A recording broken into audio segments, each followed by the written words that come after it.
혹시 이런 얘기 들어보셨나요? 이 세상은 시뮬레이션이다. 그것도 99% 이상으로요. 네, 이번 주제는 꽤 마이너한 주제일 듯 한데요. 그럼에도 이런 주제를 다루는 이유는 댓글을 천천히 보다 보니 다들 감정을 흘려줘야 된다는 것, 혹은 중요도를 낮춰야 한다, 이런 건 전부 다 아는데 실제 내 인생에 직접 연관되다 보니 잘 안 돼서 힘들어 하시는 분들이 많더라고요. 네, 하지만 우리 인생 그거 실제 아닙니다. 그래서 오늘의 주제는 이 세상이 왜 시뮬레이션인지, 그리고 모호하게 느껴졌던 에고와 참나에 대한 개념을 알기 쉽게 한번 풀어보고 우리는 어떤 마음으로 이 지구 롤플레잉 게임을 살아가야 하는지 나눠볼까 합니다. 시작 전에 약속 하나만 할까요? 아마 오늘 이야기엔 각자 다른 해석과 생각들이 충분히 갈릴 수 있는 그런 예민한 지점들이 왕왕 있을 것 같은데요. 이 채널은 항상 그래왔듯 서로의 의견을 존중하는 공간이 되었으면 합니다. 자유롭게 사유를 나누는 건 너무 좋지만 너무 큰 몰입으로 서로 댓글 싸움은 노노. 그럼 같이 가보자고요.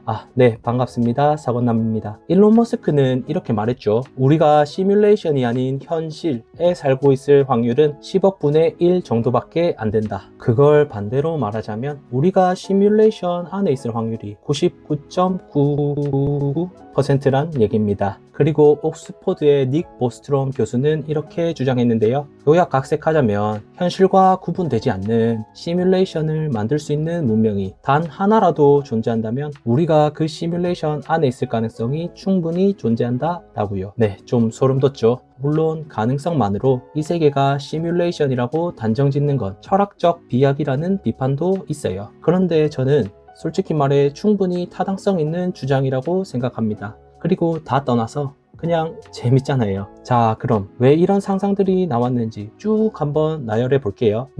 이 우주는 뭐랄까 너무 정교합니다. 그게 무슨 말이냐면요, 빛의 속도는 절대 넘을 수 없고 온도는 절대 0도 아래로는 못 내려갑니다. 그리고 플랑크 시간, 플랑크 길이 같은 더 이상 쪼갤 수 없는 최소 단위까지 존재하죠. 마치 게임에서 프레임 제한을 걸어둔 것처럼요. 좀 더, 이 우주는 대부분 텅 빈 공간인데요, 그 안에 물질은 입자일 수도 있고 파동일 수도 있고 이중성을 가지고 있다는 겁니다. 그리고 양자 얽힘이라는 개념으로 즉시 전송도 가능한데요. 이쯤 되면 느낌이 오죠? 이건 뭔가 현실보다 게임에 가까운 세팅 값이 아닌가? 이런 식으로요. 한 번만 더. 그리고 이 세계가 시뮬레이션이라는 우리에게 아주 익숙한 힌트가 있는데요. 그건 바로 꿈입니다. 꿈속에서 우리는 뜨거운 사랑을 하고 눈물을 흘리고 심지어 고통의 비명을 지르기도 해요. 근데 깨어나면 꿈이었네, 다행이다, 이러죠. 꿈에서 느낀 그 감정과 내 신체 반응은 전부 진짜였는데 현실이 아니었대요. 그럼 지금 이걸 보고 계시는 우리의 감정과 신체 반응 역시 진짜라고 확신할 수 있을까요? 혹시 이것도 아직 깨지 않은 꿈 아닐 수도 있잖아요. 이까지 들으셨다면 이런 말씀이 나올 수 있겠죠. 야야 건남아, SF 그만 봐라. 네, 실제로 그럴 수 있다는 실험이 하나 있는데 소개해드리자면요, 2023년 스탠퍼드랑 구글 연구진이 스몰빌이라는 가상공간을 컴퓨터 속에 만들었습니다. 그리고 이 스몰빌에는 25명의 AI 주민이 살아가는데요. 여기서 중요한 건 이 AI들이 우리가 흔히 생각하는 정해진 대사만 반복하는 NPC가 아니라는 거예요. GPT를 기반으로 만든 인공지능이라 기억도 있고 목표도 있고 자율적인 판단도 가능했습니다. 서로 인사를 주고받고 자율적으로 대화도 하며 심지어 생일 파티까지 열었다고 합니다. 더 놀라운 건 이 모든 걸 스스로 생각하고 해냈다는 점이죠. 재밌죠? 조금 더 깊게 들어가 볼까요? 만약 이 스몰빌 속 AI 문명이 계속 발전해서 스몰빌 속에 구글 연구진이 생기고 그들 안에서 또 다른 AI 문명을 만들고 그 안에서 또 다른 시뮬레이션이 만들어지고 그게 계속 무한히 반복됐다면 우린 지금 과연 몇 번째 시뮬레이션 안에 있는 걸까요? 이까지 들으셨다면 이런 질문이 나올 수 있겠죠. 잠깐만, 그럼 우리도 그냥 AI인 거야? 혹은 그렇다면 참나는 뭐고 의식이니 영혼이니 하는 건 다 없는 거야? 네, 당연히 아닙니다. 여러 가지 의견이 있지만 제가 생각하는 차이는 딱 하나, 자각입니다. AI는 행동은 해요. 하지만 행동에 대한 자각은 아직 못합니다. 모호하죠? 일상으로 예를 들어 볼게요. 회사에서 누가 기분 나쁜 말을 했어요. 순간 욱 하고 감정이 올라옵니다. 물론 무의식의 프로그래밍대로 바로 쏘아붙이는 사람들도 많을 거예요. 근데 마음 공부를 하는 우리들은 그때 딱 멈춰서 자신에게 묻거나 화를 내더라도 그 뒤에 반성을 하게 되죠. 가령 이런 식으로요. 아 잠깐만 왜 이렇게 빡치지? 혹은 이건 무슨 신호일까? 오늘 집 가서 거울 명상 시계 하고 자야겠노? 뭐 이런 식으로요. 이렇게 자기 감정에 대해 질문을 던지고 그 감정에 대해 반성까지 해볼 수 있다는 것. 그게 바로 AI와 우리의 가장 큰 차이 중 하나인 자각입니다. 내가 화를 내고 있다는 걸 조용히 알아차린 나. 다시 말해 내 감정과 내 신체 반응을 제3자의 시선으로 바라보는 존재. 그게 바로 참나입니다. AI는 자신을 의심하지 않습니다. 하지만 우리는 어떻죠? 아, 내가 그때 왜 그랬을까? 혹은 이 장면 어디서 본 것 같은데? 이런 식으로 자신의 인식을 스스로 자각할 수 있어요. 감이 잡히시나요? 네, 에고와 참나의 개념은 영상 후반부에서 더 쉽고 재밌게 다시 풀어드리도록 하고요. 그럼 이 질문 먼저 들어가 봐야겠죠. 이 세상이 정말 시뮬레이션이라면 우리는 대체 왜 이 지구 롤플레잉 게임에 접속했는가? 난이도는 하드를 넘어서 헬, 튜토리얼, 당연히 없습니다. 환경도 외모도 스펙도 그냥 전부 랜덤박스 같고 아무 무기도 없이 이 필드 한가운데 휙 던져진 기분이에요. 이 험난한 게임을 고른 건 정말 나일까요? 만약 내가 선택한 게 맞다면 대체 왜? 정답은 저도 모르니 권위자의 말에 제 주관적인 해석을 섞어서 풀어보겠습니다. 크게 세 가지예요. 첫 번째, 빅터 프랭클은 이렇게 말했죠. 고통은 삶의 일부이며 우리는 그 안에서 의미를 창조해야 한다. 즉 성장 때문이래요. 고통과 실패를 통해 EXP를 먹고 레벨업을 하기 위함이라는 거죠. 두 번째, 간지나는 사르트르 형은 이런 식으로 말했죠. 인생은 birth와 death 사이의 수많은 초이스다. 물론 이게 사르트르 형님의 말인지는 불분명하지만 맥락은 같아요. 쉽게 말하면 나라는 건 처음부터 정해진 게 아니라 내가 어떤 선택을 하고 그 선택을 어떻게 책임졌는지로 계속 만들어지는 존재라는 거죠. 존재란 결국 선택된 경험들의 총합이라는 관점입니다. 세 번째, 니체는 삶은 아무 이유도 없고 아무런 결말도 없이 그저 무한히 반복된다고 말하죠. 문장은 무지하게 멋있게 썼지만 결국 이유? 그딴 거 몰라. 이유는 네가 만드는겨. 뭐 이런 느낌입니다. 이 문장에 대해서는 여러 가지 해석이 있지만 제 개인적인 해석은 그냥 순수하게 몰입하고 싶어서 들어온 게 아니겠냐는 거죠. 이렇듯 우리는 성장하기 위해 혹은 경험하기 위해 혹은 그냥 재밌어서 이 게임에 접속했을지도 모른다는 겁니다. 이까지 들으셨다면 이런 반응이 나오겠죠. 야야 건남아, 게임인데 이거 왜 이렇게 빡세냐? 진짜 맞는 말입니다. 성장이고 경험이고 나발이고 그냥 개빡세요. 근데 그 빡셈이 당연한 겁니다. 왜 why?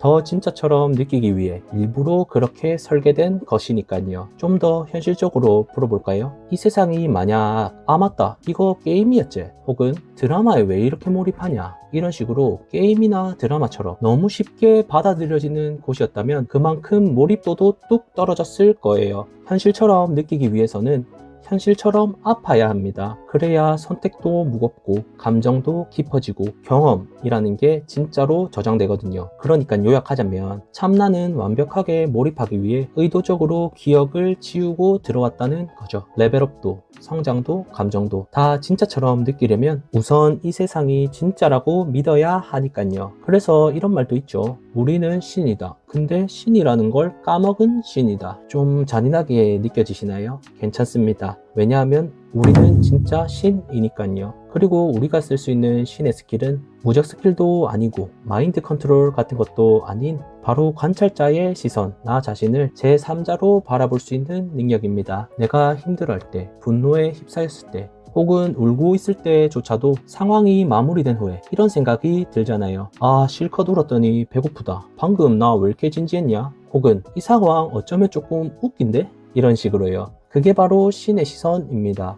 우리가 만약 그냥 게임 속 캐릭터일 뿐이라면 그 시선조차 존재하지 않았을 거예요. 그래서 우리는 안전합니다. 이 삶이 아무리 혼란스러워도 참나는 늘 우리를 지켜보고 있으니까요. 길게 말했지만 요약하자면 이겁니다. 인생은 몰입도 높은 시뮬레이션 게임이고 나는 그 속의 캐릭터, 즉 에고가 아닌 플레이어 참나이다. 자, 이제 다음 주제로 넘어가야겠죠? 아까부터 에고, 참나 너무 헷갈립니다. 그게 정확히 뭔데요? 헷갈리는 게 당연합니다. 수천 년 전부터 사람들이 고민해온 주제이니까요. 혹시 인도의 고대 철학 우파니샤드의 두 마리 새 우화 들어보셨나요?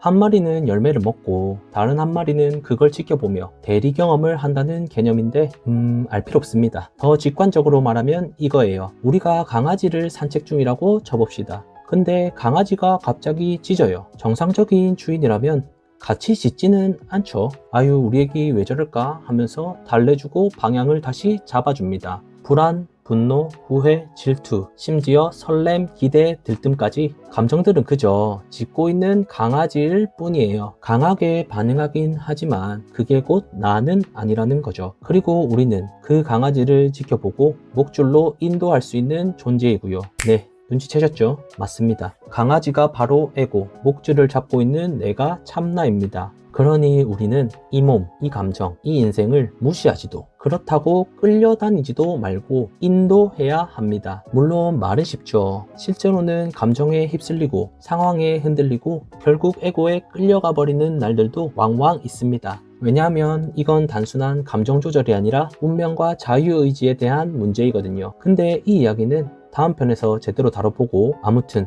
이까지 들었지만 이 지구 롤플레잉 게임에 진지하게 접속 중인 여러분들을 위해 마지막 힌트를 드려볼게요. 임사체험자들의 경험담 같은 거 본 적 있으신가요? 죽음을 아주 가까이에서 경험한 사람들은 공통적으로 이렇게 말합니다. 몸을 떠났을 때 이 몸에 대한 모든 애착이 사라지고 잠시 빌린 것뿐이라는 느낌이 들었다 라고요. 나라고 믿었던 혹은 나를 설명할 수 있었던 외모, 돈, 직업, 타인의 시선, 성공 등등 우리가 인생이라 부르며 붙잡고 살았던 이 모든 것들이 그 순간에 그저 내가 잠시 입고 있었던 옷처럼 중요해 보이지 않았다는 거죠. 게임 속 캐릭터는 에고, 그 게임을 플레이하는 플레이어, 영혼 혹은 참나.